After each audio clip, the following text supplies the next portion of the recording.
What's going on, guys? It's Marco here from Marco's Tech Talk, and today we got a pretty quick video here.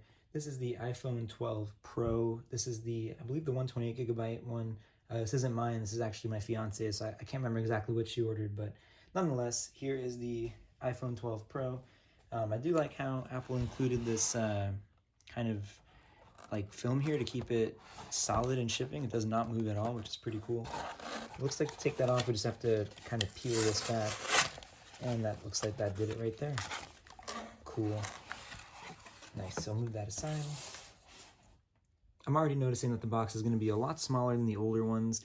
Obviously, that's because of the exclusion of the headphones and the charging brick. So very thin box, really cool. Go ahead and break this seal right here. That'll take it out. There we go. Really easy. They made it so much easier these days on these new phones. Looks like I had it upside down. Now we're correct. And then we just lift this up like so. And there we go. Actually, this looks like it's one of the white ones, or this is some kind of film on it. Not sure which one of those it is just yet. All right, so here's the phone. I went ahead and put a microfiber under it just to keep it safe. I'll go ahead and lift up on this and out, and then move this aside. Now that we have the phone out, we'll go ahead and take the plastic off. I guess this is different now. I do not remember this at all on the old ones. Just remove that. There we go.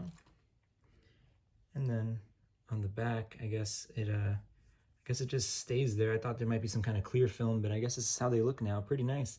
So this appears to be the silver one, which looks really nice as well. Wow, so this thing fingerprints pretty bad already, I can tell you.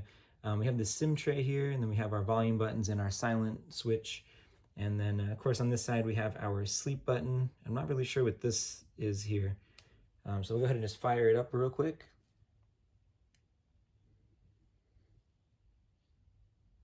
And there it is booting up. So I'll let her do the setup process. That stuff you guys have all seen already, I'm sure, on other unboxing videos. Move that aside, and we'll take a look at what's actually in the box, which is going to be nothing. That's really the beauty of this phone, or at least not really, maybe not the beauty, but kind of something that makes this one stand out from the previous ones, is that nothing really comes in the box. So we have our SIM eject tool right here, very useful, and then Apple sticker. We used to get those all the time back in the day. And then we have the some instructions here, nothing too crazy. And then our USB-C to Lightning charging cable. So that's it. So guys, it's going to sum up the video. I appreciate you watching. Please remember to like and subscribe to the channel. Thanks a lot.